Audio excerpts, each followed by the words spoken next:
Hello YouTube, this is an alcohol review of Old Hammer Straight Bourbon Kentucky Whiskey. Coming out of West Falls, Indiana. The back regales of how the Hammer family created this particular bourbon, mostly corn. That says in the front here on the mash bill, 99% corn, 1% malt barley, and it says it was popular all the way to St. Louis. It's 80 proof, and that's about as much as I know about the thing. The label is not exactly overly foretelling, and the back is just that short little story, and that's about all we get. So, we shall see what we see. It is a total plastic cork with a regular plastic bottom to it.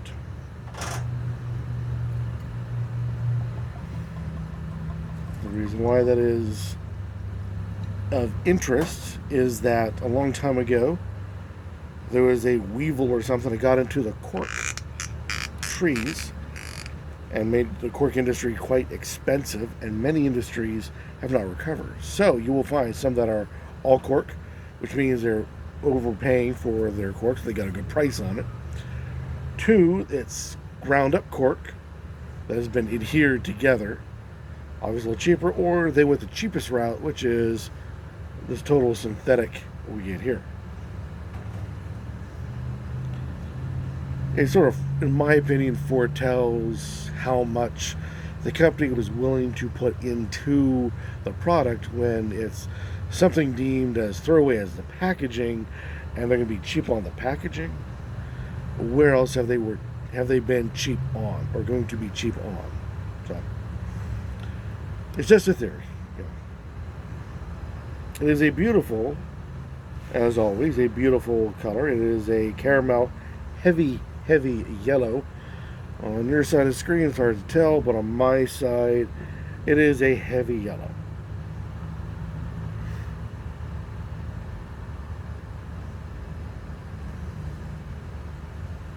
The reason for checking the color, it's much more a matter of determining what the distiller wants to put in. Oftentimes you can't tell what's going on with the coloring itself, due to the coloring, because dyes are added. Supposedly the reason for the coloring is that the inside of the barrel has been charred, and it's a staining of the charring. But in this day and age, they just simply add more caramel color. It is thick. Does not run well. When it starts to run, it runs evenly, but not very rapidly. The reason for checking the legs or the tiers, the swirling, is that the more sugar that is left in solution, the sweeter it's going to be and the thicker it's going to be. So when you do a little swirl like this, how fast it runs down the glass shows how thick it is. Thicker, sweeter, thicker mouthfeel. Now, it may not be sweet by the taste, but it will be heavier due to like a syrupy texture on the tongue. Is it syrupy? Well, clearly not. But when you compare it to, say, water, you will notice a difference. Alrighty, so our prediction is, by visualization, it's kind of getting better with the legs, is that it's going to be a touch on the thick side on the palate, and a little on the sweet side on the tongue.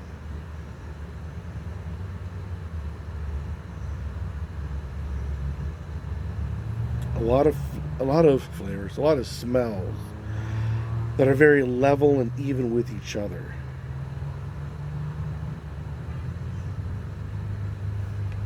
Get lemon, caramel, some stone fruit, but not as much as you would expect. Usually with bourbons and whiskeys, there's a lot of stone fruit involved.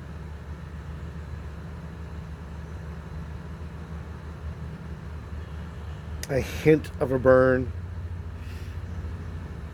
a lost in a background bite.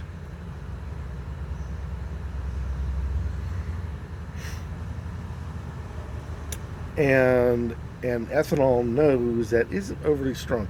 Everything's kind of flat. It's there like you would expect. The nose is what you expect of the nose is there. Just that it's all kind of muted together. It doesn't want to be separate or separated. And there's nothing typically wants to stand out.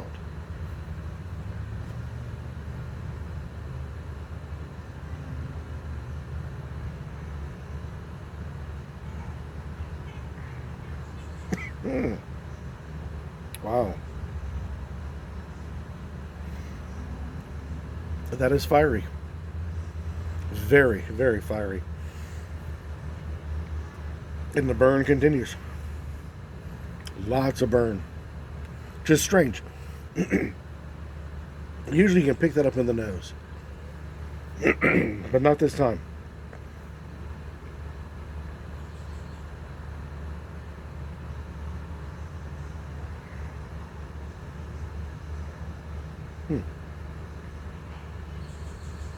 Once that initial burn is gone,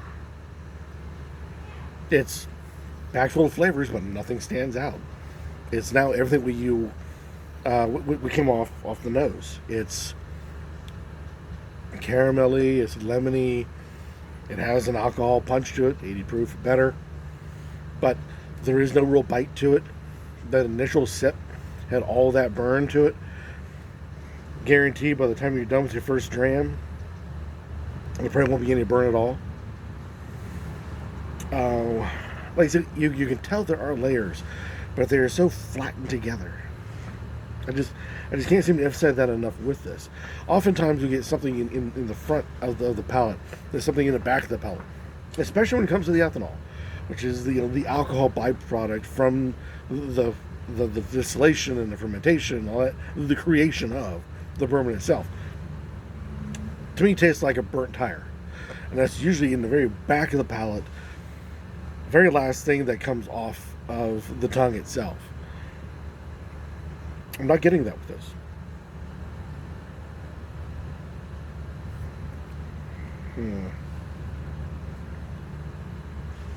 this. I have to say, it actually gets better and better with every sip. Because the initial burn is gone. There was no bite to begin with, so you don't have to worry about the bite fading out. It's got a medium to long hang time. So this is obviously a nice winter sipper, at least in my opinion. If it has a short hang time, which encourages you to sip more, I usually view that as summertime, where you don't want any thick, heavy flavors on the palate. But in this case, it's still lingering with all this chatter going on. And that's something I look for in wintertime. I prefer a nice, heavier flavors and longer lasting flavors.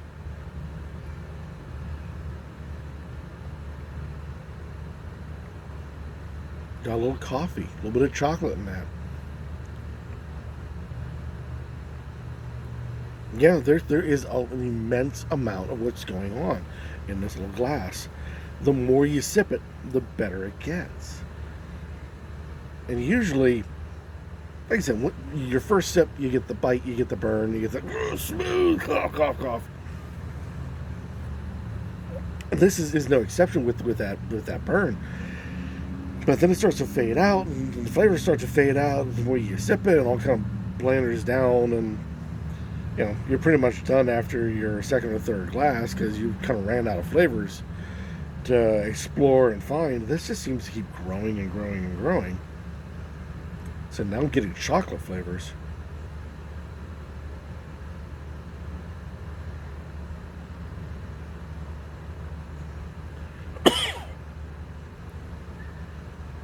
Yeah.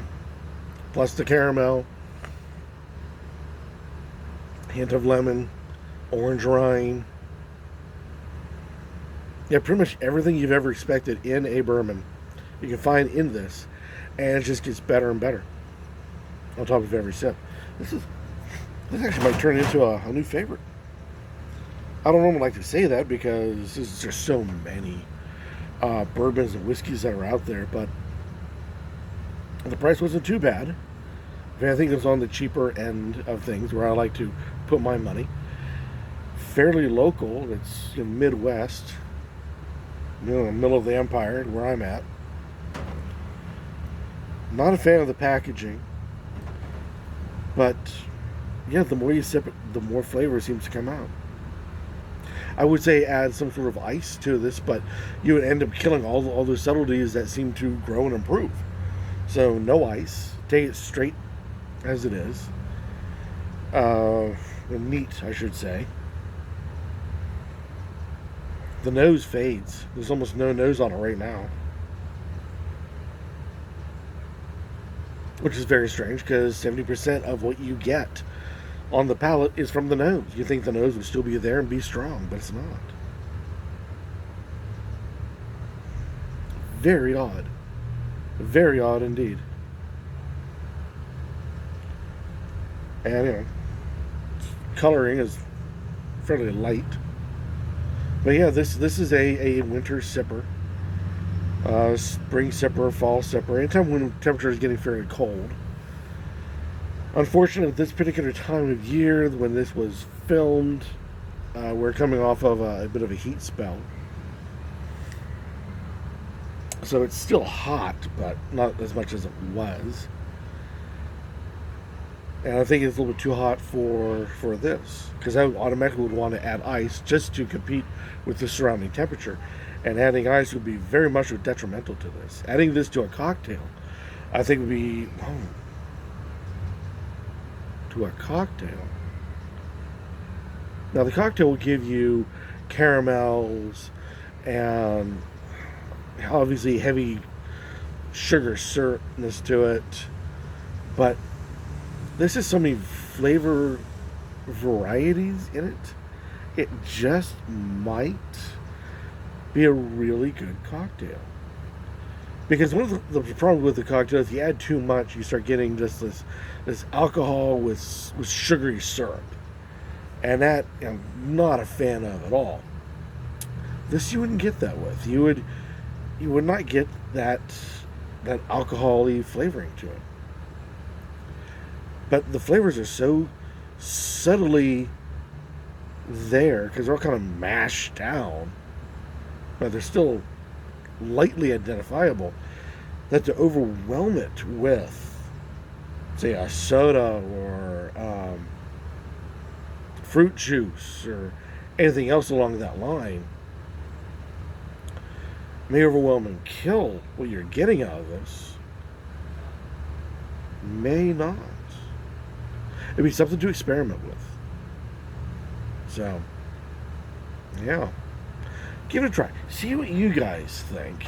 This is very much a surprise. I was expecting cheat, burn, bite, that sort of thing. And like I said, it just burned me to death on the first sip. But after that, it just got tamer and tamer and tamer. And now it's quite enjoyable. But, yeah, see what you guys think. This is Old Hammer. But, any comments about this particular product? Down below, we warmly accept it as always. Or better yet, go out, buy it, try it yourself. And do a review on the YouTube and let us know your thoughts on Old Hammer. And see what you think. Maybe I'm wrong. Maybe that initial burn stays with you, or you guys do catch a bite. I have the feeling as soon as I give this to the missus, she's going to immediately complain about how much it tastes like rubbing alcohol. Guarantee. Usually when it fades out from me, it mounts up on her palate. So, and I have the feeling she won't get the varying flavors. She'll pick up on other flavors that I won't. But I don't think she'll be able to peel off the layers. It'll be just one big mat for her. But maybe totally different for you. Let me know. Like I said, comments down below. Or better yet, do a review and we'll get your thoughts. In the meantime, keep on drinking.